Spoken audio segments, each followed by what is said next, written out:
అందరికీ నమస్కారం అండి. ఈ ద్వాదశ రాశి ఫలితాల్లో జూలై మాసానికి సంబంధించి కన్యా రాశి వాళ్ళ ఫలితాలు ఇప్పుడు తెలుసుకుందాం. ఈ కన్యా రాశి వాళ్ళకి జూలై మాసంలో ఏమి శుభ ఫలితాలు కలుగుతాయి, ఏమి అశుభ ఫలితాలు కలుగుతాయి, తీసుకోవాల్సిన ప్రధానమైన జాగ్రత్తలు ఏమిటనేది ఇప్పుడు తెలుసుకుందాం. ఇవి తెలుసుకునే ముందు ప్రధానంగా ఈ జూలై మాసంలో కన్యా రాశి వాళ్ళకి ఏ ఏ గ్రహాలు ఏ ఏ స్థానాల్లో వస్తాయి అనేది తెలుసుకుంటే ఫలితాలకి అవటే కారణం. కాబట్టి జూలై 16 నుంచి ఏమవుతుందంటే రవి కర్కాటక రాశిలోకి అంటే దశమంలో సంచరిస్తూ ఉంటాడు. అలాగేంటంటే జూలై 19 నుంచి వచ్చి బుధుడు సింహరాశిలోకి అంటే తన ముందు రాశి వ్యయంలోకి వచ్చేసాడు బుధుడు. అందువల్ల బుధ సంబంధమైనటువంటి వ్యయాలు ఎక్కువ ఉండేటువంటి అవకాశం ఉంటుంది. అలాగే జూలై నుంచి కుజుడు వృషభంలో అంటే అష్టమంలోంచి వృషభ అంటే నామంలోకి వస్తారు. కాబట్టి మనకి కొంతవరకు ఇబ్బంది లేకుండా పోతుంది అనారోగ్య సమస్యల నుంచి. అలాగే శుక్రుడు జూలై 6 నుంచి కూడా కర్కాటకంలోకి వచ్చారంటే లాభస్థానంలోకి వచ్చారు. తర్వాత ఏమైందంటే గురువు వృషభ రాశిలో నవమ స్థానంలోనే ఉన్నారు. మంచి ఆ శుభ ఫలితాలు ఖచ్చితంగా అలాగే ఇచ్చుకుంటూ వస్తారు. అలాగే శని కుంభరాశిలో అష్టమంలో శని అనేది అనారోగ్య సమస్యలకి ఆయన ఏం మారలేదు, అలాగే ఉన్నారు. ఆ తర్వాత ఏంటంటే రాహుకేతువులు మీనరాశిలోకి రావటం అనేది జరిగింది. కనుకంటే ఈ గ్రహ సంచారాన్నింటికి తీసుకుంటే ఏంటంటే మనకి ఇప్పుడు ప్రస్తుతము కన్యారాశి వారికి జూలై మాసంలో ఉండే ఫలితాలకు ఇప్పుడు మనం బేరీజ్ వేసుకుని చెప్పుకుందాం. ప్రధానంగా వచ్చేసేంటి గ్రహ సంచారంలో ఈ రవి బుధుడు శుక్రుడు ఈ సంచారం వల్ల బలం పెరుగుతోంది. కాబట్టి ఏ రకమైన ఇబ్బంది లేకుండా ముందుకు వెళ్తాము. ఆరోగ్య ఆర్థికములందు జాగ్రత్త అయితే తప్పనిసరిగా చెప్పుకోవచ్చు. అలాగే వేగవంతం చేసుకోవాల్సిందిగా మన ఎఫర్ట్ని కానీ ప్రయత్నాల్ని కానీ మనం చేసే పనిని కొంచెం వేగవంతం చేసుకోవటం మంచిది. జాగు మటుకు చేసుకోవద్దు. కుటుంబ సభ్యుల సహకారం కూడా ఈ మాసంలో చక్కగా ఉంటుంది. ఆ సపోర్ట్ వల్లే మీరు గ్రోత్ పొందుతారు. కాబట్టి కుటుంబ సభ్యుల సహకారము ఆలోచనల్ని తీసుకోవటం మీకు మంచిది. జీవిత భాగస్వామి సలహా ఖచ్చితంగా పాటించండి. ప్రయాణాలకు కానీ పెట్టుబడులకు కానీ కొంచెం ఈ మాసం దూరంగా ఉండండి. బంధుమిత్రుల సహాయం తీసుకోండి. ఎందుకంటే ఇన్వెస్ట్మెంట్స్ అంత ప్రాపర్గా లేదు, గ్రహ బలం అనుకూలంగా లేనప్పుడు పెట్టుబడి పెట్టడం మటుకు వద్దనేటి విషయం చక్కగా చెప్తున్నాము. మానసికంగా ధైర్యంగా వ్యవహరించండి.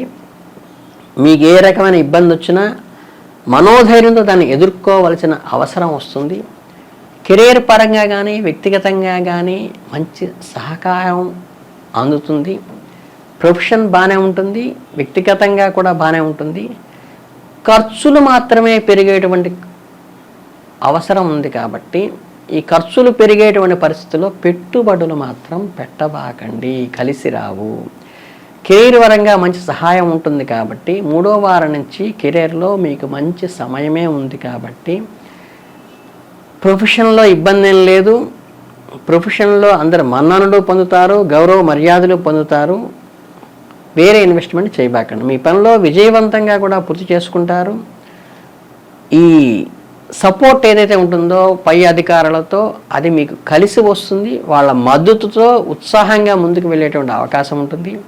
అలాగేంటంటే విదేశాలు వెళ్ళే వారికి మెరుగైన మార్పులు ఉంటాయి. ప్రయత్నిస్తే ఏంటంటే మనకి వీసా కోసం కానీ విదేశీ ప్రయాణాల కోసం కానీ ప్రయాణించే వాళ్ళకి ఈ మాసం అనుకూలంగా ఉంటుంది. ఆ ప్రయత్నాల మటుకు తప్పనిసరిగా చేయండి. ఆర్థికంగా మంచి సమయంగానే ఉన్నప్పటికీ ఆచితూచి మాత్రమే ఖర్చు పెట్టండి. అనవసరమైన ఖర్చులు వద్దు. మీ కుటుంబ సభ్యులతో కొంతవరకు గృహోపకరణాలు చేసుకోవడానికి కూడా ఖర్చు అవుతుంది. ఇవి ప్రాపర్ కాబట్టి అవసరం కాబట్టి గృహోపకరణాలు కొనండి తప్పితే ఇతర ఇన్వెస్ట్మెంట్స్ మాత్రం చేయొద్దు. ఈ నెలలో వాహనము ఆస్తి కొనుగోలు చేసే అవకాశాలు వస్తాయి. వాటిని ఆచితూచి మాత్రమే ముందుకు అడుగు వేయండి. అవసరమైనప్పుడు వస్తువులను కొనుగోలు చేయకుండా ఉండటానికి ప్రయత్నించవద్దు. అనవసరమైన వస్తువుల్ని కొనుగోలు చేస్తే మాత్రం నష్టపోయేటువంటి అవకాశం ఉంటుంది. ఖర్చుల విషయంలోనే జాగ్రత్తగా ఉండాలి. కుటుంబ పరంగా మీకు మంచి సమయం అయితే ఉంటుంది. ఈ విషయంలో వాళ్ళతో మీరు స్పెండ్ చేయటం వల్ల కలిగేటువంటి ఎక్స్పెండిచర్ మీకు ఆనందాన్ని కలిగిస్తుంది తప్పితే అది వృధా ఖర్చు మాత్రం కాదు. మీరు మీ కుటుంబ సభ్యులు జీవిత భాగస్వామితో ఎక్కువ సమయం కేటాయించి వారి ఆత్మీయత అనుబంధాన్ని చూరగొనేటువంటి అవకాశం అయితే వస్తుంది.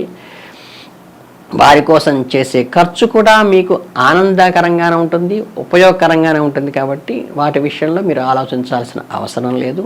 ఈ నెలలో స్నేహితులు లేదా సోదరుల నుండి ఊహించినటువంటి ఒక బెనిఫిట్ అంటే బహుమతి పొందేటువంటి అవకాశం అయితే ఉంది. ఈ నెలలో ప్రథమార్థంలో కుటుంబ సభ్యులతో కలిసి ఆధ్యాత్మికమైన పుణ్యక్షేత్రాలు, దైవ దర్శనాలు కానీ లేదా దూర ప్రయాణాలు కానీ చేసేటువంటి అవకాశం ఉన్నది. కాబట్టి దాన్ని ఫ్రూట్ఫుల్గా ఉపయోగించుకుంటే మీకు మంచిది. ఆరోగ్యపరంగా ఈ నెలలో 3వ వారం నుంచి కూడా అనుకూలంగా ఉంటుంది. అప్పటిదాకా కొన్ని చిన్న చిన్న జాగ్రత్తలు తీసుకుంటే సరిపోతుంది. ఏ రకమైన ఇబ్బంది లేదు. ఈ నెలలో చర్మ సంబంధమైనవి లేకపోతే కంటి సంబంధమైనవి అనారోగ్య సమస్యలు ఏర్పడవచ్చు. వాటికి కూడా ఎక్స్పెండిచర్ తగ్గించుకొని అవసరమైనంతకే వాడితే ఆటోమేటిక్గా అవి రెక్టిఫై అవుతాయి. ఈ నెలలో ప్రయాణాల విషయంలోనే కొంచెం జాగ్రత్తగా ఉండటం మంచిది. ప్రయాణపరంగా ఖర్చులు తగ్గించుకోవటానికి కుటుంబానికి ఖర్చు పెట్టడంలో తప్పు లేదు, కానీ అనవసరమైన ప్రయాణాలు అనవసరమైన వారి కోసం మాత్రం చేయబాకండి. మీరు ఏదైతే డ్రైవింగ్ చేసేటప్పుడు అనవసరమైన ఆవాసాలకి పోవటం కానీ పట్టుదలకి పోకుండా సంయమనం పాటించండి. అది మీకు కుజ సంబంధమైనటువంటి దోషాలని నివారిస్తుంది. వ్యాపారవేత్తలకైతే తన వ్యాపారంలో మంచి వృద్ధి అయితే పొందుతారు. ఆర్థికంగా కొంచెం సాధారణ సమయమే నడిచినప్పటికీ కూడా ఏ రకమైన ఇబ్బందులు పడకుండా ముందుకు పోతారు. పెట్టుబడులు వ్యాపార విస్తరణకు ఇది అవాయిడ్ చేసుకుంటేనే మంచిదని మాత్రం సూచించడం జరుగుతోంది. ఈ నియమాన్ని ఖచ్చితంగా పాటించండి. భాగస్వామ్య వ్యాపారాన్ని ప్రారంభించాల్సిన వారు కొంచెం వచ్చే నెల వరకు వేచి చూసి, అంటే ప్రపోజల్ని బ్రేక్ చేసుకోకుండా మీరు పోస్ట్ పోన్ చేసుకుంటే నెక్స్ట్ మంత్ మీకు అనుకూలంగా ఉంటుంది. ఈ నెలలో మీరు చేయాలనుకున్న వ్యాపార ఒప్పందాలు కానీ ఆర్థిక లావాదేవీలు కానీ మేజర్ ఇన్వెస్ట్మెంట్స్ కానీ మీరు రిమూవ్ చేయకుండా పోస్ట్ పోన్ చేసుకోండి, ఆపుకోండి. ముఖ్యంగా మీ వ్యాపార భాగస్వామిలో సరైన సహకారం కూడా లోపించిందేమో అనేటువంటి సమస్యలు వస్తాయి. వాటిని సంయమనంతో పాటించండి. విద్యార్థులకైతే మంచి సమయం ఉంటుంది. కొత్త కొత్త అవకాశాలు వస్తాయి. మంచి మంచి అధ్యయనాలకు కూడా మీకు ఆసక్తి పెరిగేటువంటి అవకాశం ఉంటుంది.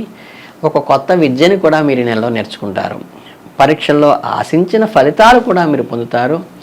కొంచెం కష్టపడితే చాలు, మీకు ఫలితాలు ఖచ్చితంగా వస్తాయి. పరీక్షల్లో తొందరపాటుతో కూడా ఎక్కువ పడే అవకాశం ఉంటుంది. కాబట్టి ఈ తొందరపాటు నిర్ణయాలు తీసుకోకుండా జాగ్రత్త పడాల్సిన విషయం అయితే మాత్రమే విద్యార్థులు సూచించడం అయింది. ఓపికగా చాలా ప్రశాంతంగా పరీక్షలు రాయండి. చేసేటువంటి ఏ రకమైనటువంటివైనా సరే పాజిటివ్గా దేనికి అప్రోచ్ అవుతున్నాం అనేది చూసుకుని కనుక అప్రోచ్ అయితే మీకు అనుకున్న ఫలితాలు ఖచ్చితంగా వస్తాయి. కనుక ఓవరాల్గా జూలై నెలకి తీసుకుంటే మేజర్ పెట్టుబడులు కానీ పెద్ద పెద్ద ఇన్వెస్ట్మెంట్స్ కానీ దయచేసి ఈ మాసంలో చేయకుండా పోస్ట్ పోన్ చేస్తే సరిపోతుంది. ఇంకా ఏ రకమైన ఇబ్బంది లేదు. విద్యార్థులు వృద్ధిలోకి వస్తారు, అనుకూలమైన ఫలితాలు వస్తాయి, ఆఫీసర్ల సపోర్ట్ వస్తుంది. కనుక మీకు ఒక పక్కన ప్రశాంత వాతావరణంలో వింటుంది. ఇన్వెస్ట్మెంట్ విషయంలో మాత్రము దానికి నో చెప్పకుండా పోస్ట్ పోన్ చేసుకుంటే మంచిది అనే సూచన తెలియజేయడం జరిగింది. ఈ రకమైన జాగ్రత్తలు తీసుకుని మీరు మంచి అభివృద్ధిలోకి వస్తారని మనస్ఫూర్తిగా ఆశీర్వదిస్తూ నమస్కారం.